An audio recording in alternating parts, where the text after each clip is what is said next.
السلام علیکم ورحمۃ اللہ وبرکاتہ۔ الحمد للہ والصلاة والسلام علی رسول اللہ وعلی آلہ وصحبہ ومن والہ وبعد۔ محترم بزرگوں، دوستوں اور بھائیوں،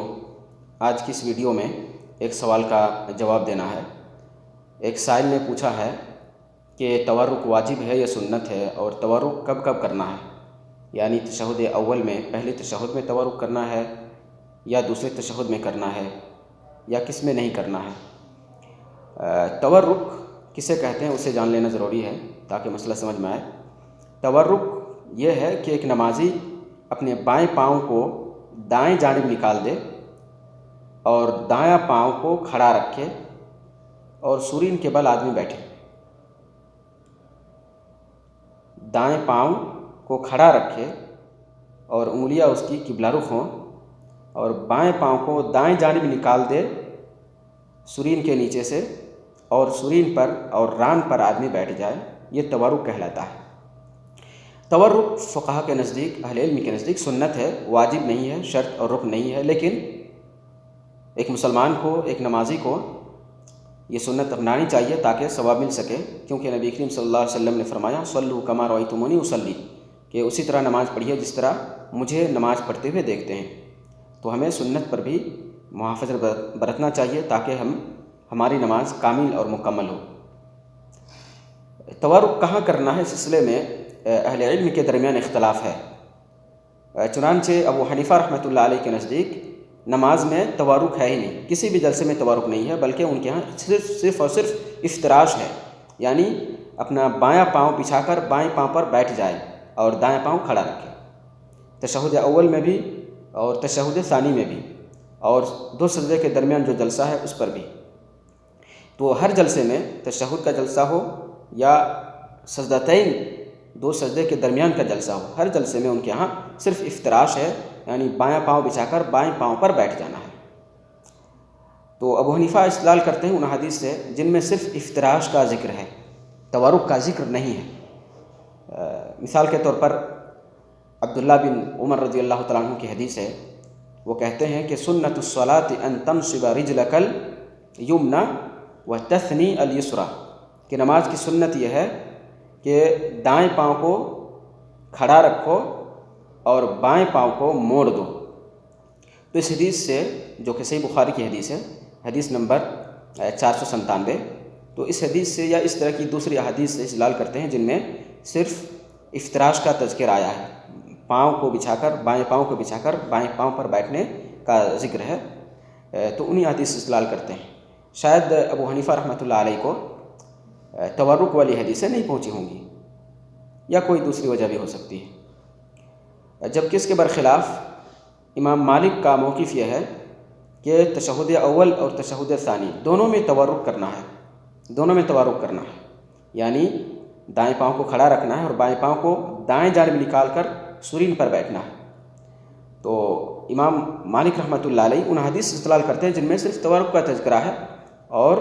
افتراش کا تذکرہ نہیں ہے۔ جبکہ شافعیہ اور حنابلہ تورک اور افتراش دونوں کے قائل ہیں، لیکن پھر دونوں میں اختلاف ہے۔ امام شافعی کہتے ہیں کہ ہر وہ تشہد جو آخری تشہد ہو، خواہ 2 رکعت والی نماز کا تشہد ہو یا 3 رکعت والی نماز کا تشہد ہو یا 4 رکعت والی نماز کا تشہد ہو، آخری تشہد ہو تو اس تشہد میں آدمی تورک کرے۔ تو 2 رکعت والی نماز میں بھی آدمی کو تورک کرنا چاہیے، یہ امام شافعی کے نزدیک ہے۔ جبکہ حنابلہ کا موقف یہ ہے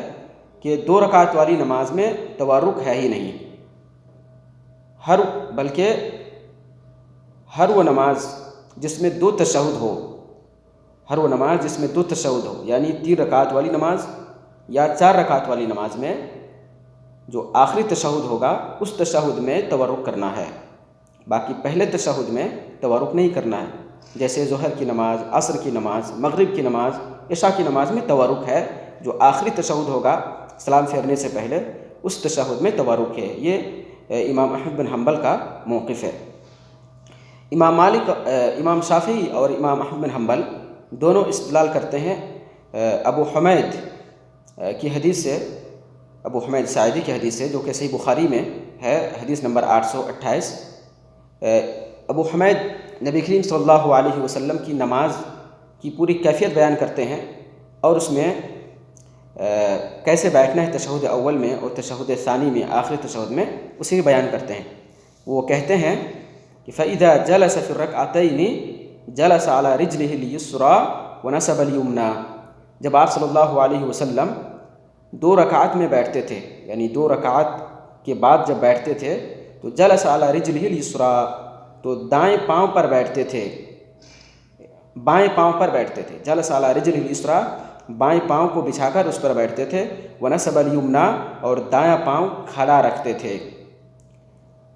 تو گویا پہلے تشہد میں افتراش ہے، یعنی بائیں پاؤں کو بچھا کر اس پر بیٹھنا ہے اور دائیں پاؤں کو کھڑا رکھنا ہے۔ وَإِذَا جَلَسَ فِي الرَّكْعَةِ الْآخِرَةِ قَدَّمَ رِجْلَهُ الْيُسْرَىٰ وَنَصَبَ الْأُخْرَىٰ وَقَعَدَ عَلَىٰ مَقْعَدَتِهِ، اور جب آخری رکعت میں بیٹھتے تھے تو اپنے بائیں پاؤں کو دائیں جانب بڑھا دیتے تھے، وَنَصَبَ الْأُخْرَىٰ، اور دوسرے پیر کو کھڑا رکھتے تھے، یعنی دائیں پاؤں کو کھڑا رکھتے تھے، وَقَعَدَ عَلَىٰ مَقْعَدَتِهِ، اور اپنی سرین پر بیٹھتے تھے۔ تو یہ حدیث یہ بتلاتی ہے کہ اگر نماز میں 2 تشہد ہے، نماز میں 2 تشہد ہے، یعنی 3 رکعت والی نماز ہے جیسے مغرب کی، یا 4 رکعت والی نماز ہے جیسے ظہر عصر کی، تو پہلے تشہد میں آدمی پیر کو بچھا کر، پیر پر بائیں پاؤں کو بچھا کر بائیں پاؤں پر بیٹھے گا، اور دوسرے تشہد میں بائیں پاؤں کو دائیں جانب نکال دے گا اور سرین پر بیٹھے گا اور دائیں پاؤں کھڑا رہے گا۔ تو اس حدیث میں تفریق ہے، تشہد اول میں کیسے بیٹھنا ہے اور تشہد ثانی میں کیسے بیٹھنا ہے، اس کی تفریق ہے۔ تو یہ دلیل ہوئی امام احمد بن حنبل کی، اور شافعیہ بھی اسی حدیث سے استدلال کرتے ہیں اس لفظ سے، وَإِذَا جَلَسَ فِي الرَّكْعَةِ الْآخِرَةِ، رکعت الآخرہ، آخری رکعت۔ راوی نے کہا کہ آخری رکعت میں جب بیٹھتے تھے تو تورک کرتے تھے، تو آخری رکعت چاہے 2 رکعت والی نماز کی آخری رکعت ہو، یا 3 رکعت والی نماز کی آخری رکعت ہو، یا 4 رکعت والی آخری نماز کی آخری رکعت ہو، ہر وہ تشہد جو سلام سے پہلے ہو، خواہ 2 رکعت والی نماز کا تشہد ہو یا 3 رکعت یا 4 رکعت والی نماز کا تشہد ہو، اس میں تورک کرنا ہے۔ یہ امام شافعی کا استدلال ہے۔ راجح جو معلوم ہوتا ہے وہ یہی ہے کہ آدمی مغرب کی نماز میں 3 رکعت والی نماز یا 4 رکعت والی نماز کی آخری تشہد میں صرف تورک کرے گا، کیونکہ یہ جو حدیث ہے ابو حمید ساعدی کی، اس حدیث میں ابو حمید ساعدی نے دراصل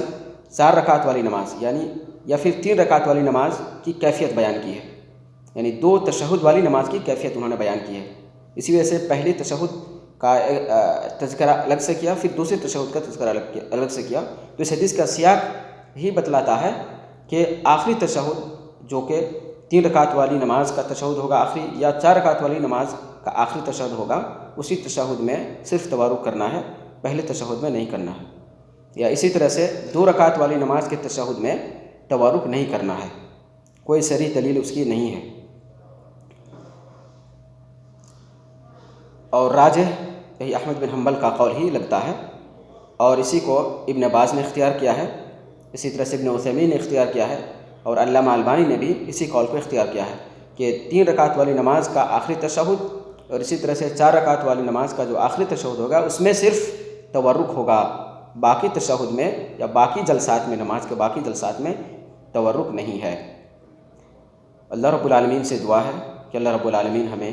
سنت کے مطابق نماز کی ادائیگی کی توفیق عطا فرمائیں۔ السلام علیکم ورحمۃ اللہ وبرکاتہ۔